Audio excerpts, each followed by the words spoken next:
So the second part of March 16th, Shane invited me to go out to eat with him when I was down at his house. And we went to Hollywood Video to rent some movies. And he decided that, he asked me if I ever seen Waterboy, and I hadn't. And he said, well, if I was good, he would rent it so that way I could stay and watch it with him. When I first came to the house, he asked me where I had stayed at last night, and I told him my Aunt Tina's. And I asked him, where did he think I stayed? And he said, at Tina's. But he wanted to know why I was in such a good mood. Had I bought myself something, or had I gotten laid? Really? Come on now. Doesn't he know all I want is him? I don't want anyone else.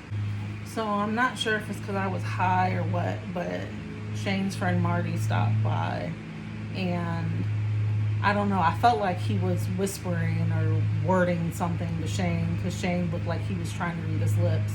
And when I looked at Marty, he just kept smiling at me, so I'm not sure what was up with that.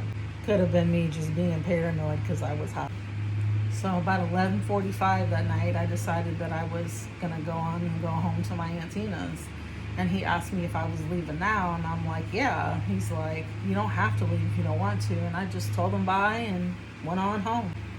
So on the 17th, I called a psychic. And she told me that the problem wasn't coming from me or Shane, that there was a third party causing problems. I said Bethany. That there are a lot of people that don't want to see Shane and mine relationship work. And for $160 something, they could go in details and tell me more. I don't think so. I got my state income tax, so I asked Shane if he'd take me to go cash it, and he did. And then he asked if I wanted to go out to eat at Hacienda, and I'm like, sure, why not? Well, he conveniently didn't have any money on him. He'd left it at home, so I got paid. I had to pay for it, and he said he'd pay me back, but he never did. So later that day, he wanted to know if I wanted to go to his friend's Choice with him, and I said sure. And on the way, he rolled a joint and we burned it, but he had already had one rolled. And when we got to Troy's, he was whispering something to Michelle, and I don't know what.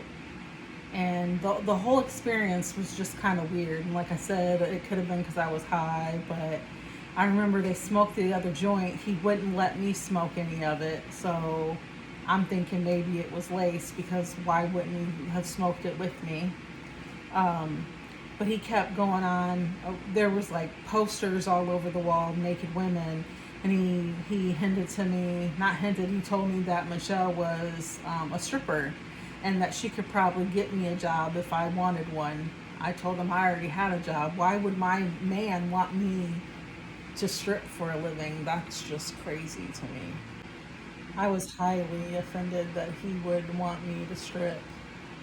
I mean, what man that truly loves and respects his woman would want her to do something like that?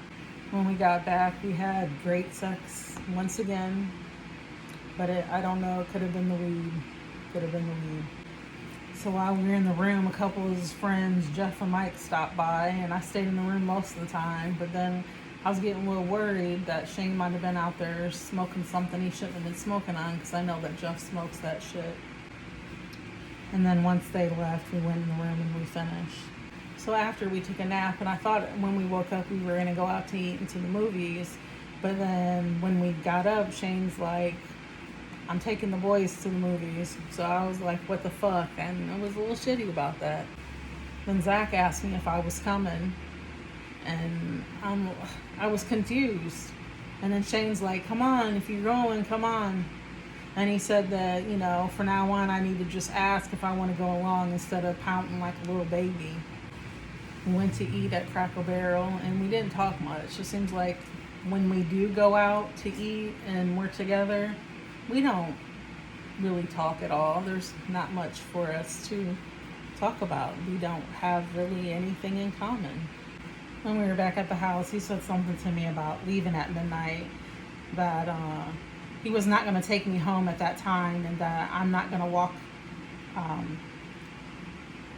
I asked him why I wasn't gonna walk, and he said because he wouldn't let me, that he would rather have me stay or not come over than leave at midnight. And I thought that was sweet. And I said, does he want me there or what?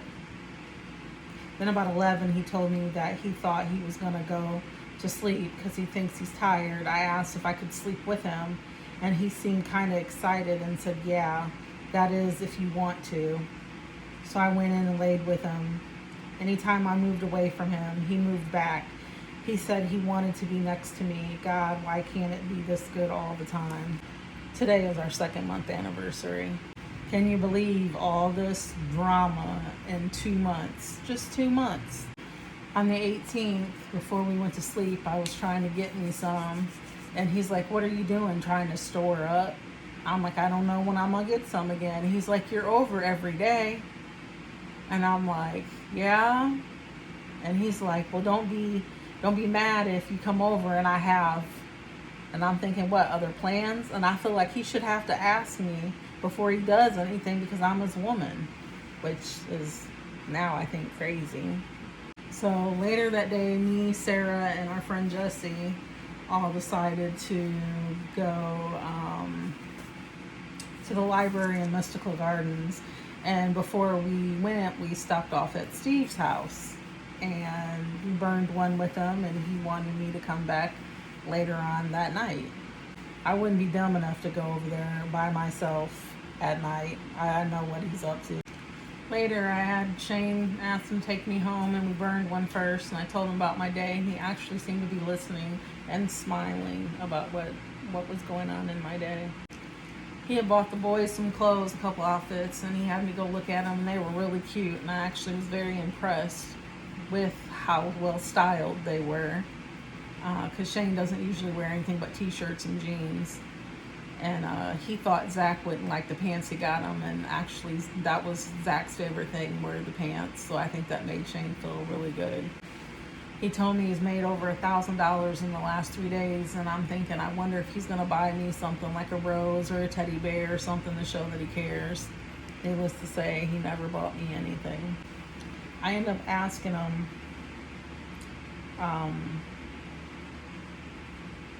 what is too late to leave his house, and he said after 9:30, because he doesn't want to be held responsible that if I got beat, raped, and killed on the way home, he'd be blamed.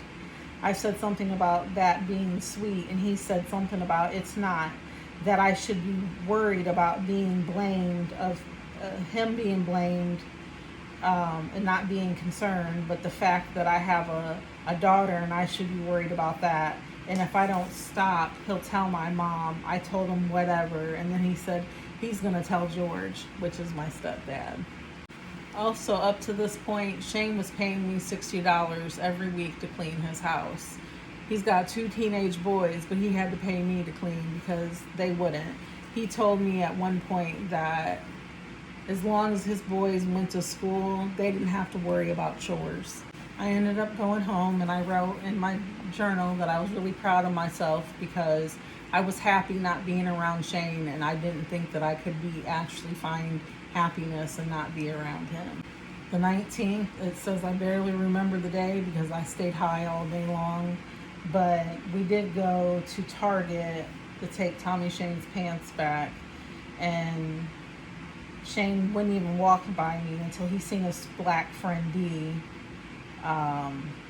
Then I don't know, I felt like I was a trophy. He was only trying to be like, look at my black girlfriend to this black guy. That's how I felt. Then when the guy left, he said, I used to get really good rock from that dude. And then looks down at the ground. And then he says, but I don't do that anymore. And then looks back up at me. He took me out to eat at the Minuteman, and there was everybody was nicely dressed. There was only one other black person there, and it was a woman that was with a white man. And I don't know, I just felt a little uncomfortable. He shared with me that his mom used to get the root beer Kool-Aid and make it for him all the time, that it was his favorite, and I didn't make a comment to it, and I felt like I hurt his feelings because I know that he loves his mom and probably really misses her since she's passed away. On the 20th, I say, then he tells Marty that he can't hang with me, but he's an old man. He tells me I needed 2 boyfriends, one for the day and one for the night. I went off. Marty said Shane was only joking, but it's still bullshit. And Shane said something to me, I don't even know what. I told him he needed to shut up before I kicked him in the head. And he tried to tell me that I would hurt my foot, whatever. Then it sounded like he already made plans for next weekend. And when I asked him about it, he said he didn't know. And I said, well, let me know beforehand because I don't want to come over here and you're not here. And he's like, what, during the week? Stupid. The weekend. Of course, the weekend.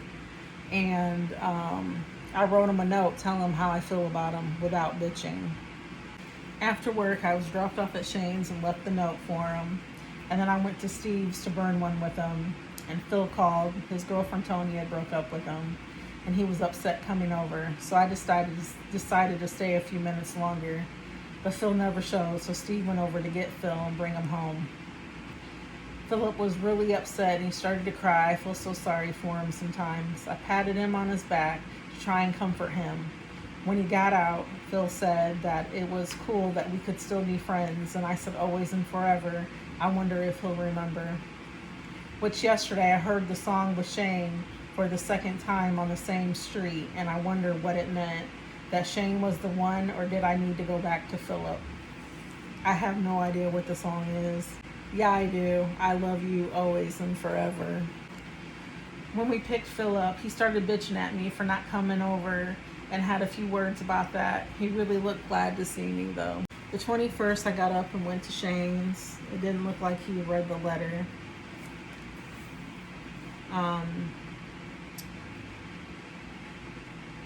Phil asked when I was going to come over and see him. I told him I was at work and it wouldn't be until after then. He didn't know I was working back at the laundromat. He called me a couple times while at work. And then when I got off and started walking home, I actually met up with him. He was on his way to come get me. He had a friend with him named Chris. The three of us went to mine and Phil's old apartment and burned one and sat and talked. And I gave him some advice on why maybe Tony was acting the way she was.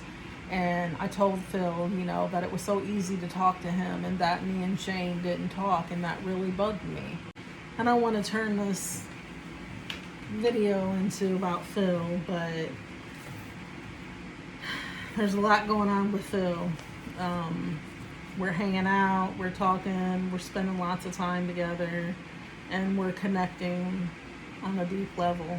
Still on the 21st, we wind up going over to Steve's, and Steve says something about what would Shane do if he went to his house and asked for me and told Shane he wanted to fuck me. I told him that he better not do no shit like that, because even if Shane and I were broke up, I wouldn't fuck him. Don't nobody want Steve's immature ass. And when he came in, I shut the door right as Phil was telling me to, and he said something about how I know the procedure. He must think I came here all the time or something. I wonder what Steve's been telling him. I do not trust that motherfucker. I say I really miss Phil as a friend. I told him on the phone he was my best friend. March 22nd, I went over to Shane's. He wasn't home, so I went out with his sister Natasha to get some Subway. And then I met these guys, John and Bob. They lived at the corner around Shane's house, and I partied with them, got really fucked up, and then went back to Shane's, and I was just flipping out, just laughing and shit. And Shane was just like, "Are you all right?" Man, I was tore the fuck up. March 23rd. I left a note for Shane telling him I was late, that being my period. March 23rd, I had Shane take me home, but I was locked out, so I went back to his place. He was asking me what I was doing out at that time of the morning. I must have told him how late I was out. I told him I was partying, and he asked with who. I said Steve and Phil. He jumped up so fast, pointed and said, "Phil over there?" Of course I'm not gonna lie, and I told him. He said I was cheating on my boyfriend and fraternizing with the enemy. I told him that I'm not cheating, and I didn't know Phil was the enemy, that we're friends, that he needed a shoulder to cry on because his girlfriend dumped him. Shane goes, "So he was hugging on you then?" No. He's so funny. How is he gonna act jealous when he's doing the same thing that I'm doing with Bethany? Come on now. The whole reason I stopped hanging out with Phil was because I thought it interfered with the relationship with Shane. But he's doing that with Bethany, hanging out with her, telling I know how he's got feelings for her and everything else. So, doesn't like it. He doesn't like it. So the 24th, I tell Shane that I'm actually 9 days late. He said he didn't want any kids, and I was like, any more kids? He asked me why I wasn't on the pill. It ain't just my responsibility, I told him. I didn't have the money, but I have condoms and spermicide. Then he's going to ask me what I'm going to do if I am. What the fuck? What do you mean what I'm going to do? Shouldn't it have been we? That's all right, because if I am, I'm keeping it, and he is going to help me. Then he had sex. Then we had sex. He was kissing all over me and going nice and slow, even when he went, that's too personal. But it was like he was making love to me. And then he told me that he thought I was having sex with somebody else. What the fuck? He was being different. March 25th, I got a new coat. Shane commented on how he liked it. I didn't even know there was anything wrong with my old coat. He told Marty was over and he told him that he doesn't ever get any good sleep because I'm always wanting sex. And I told him I only stayed 1 day last week. And he's like, yeah, but I know that you can come over at any time. And I'm like, anytime you don't want me here, just let me know and I'll leave. And he got real quiet, like he didn't want me there, so I had him take me home. March 27th. I had my Aunt Tina drop me off at Shane's mistake because the subject of me being pregnant came up again. And Shane just started being real shitty towards me, yelling at me, and he wouldn't hold me or anything. I see where he stands with this. The 27th, I called him so that way he could take me to go look at a table because he had told me that to get a paper and look through it, and if I seen any furniture, he'd take me to go get it because I'll be getting my apartment soon. And he never showed up. I went to his house for like an hour and a half. He didn't say a word to me, and then he went to bed. I swear, I wish my shit wasn't at his house. I would leave him. I don't have full journal entries for this, but the 28th, we got in a fight. The 30th, I started my period. And the 31st, I just said left at 9:30, took Natasha to Dairy Queen, which Natasha is a sister.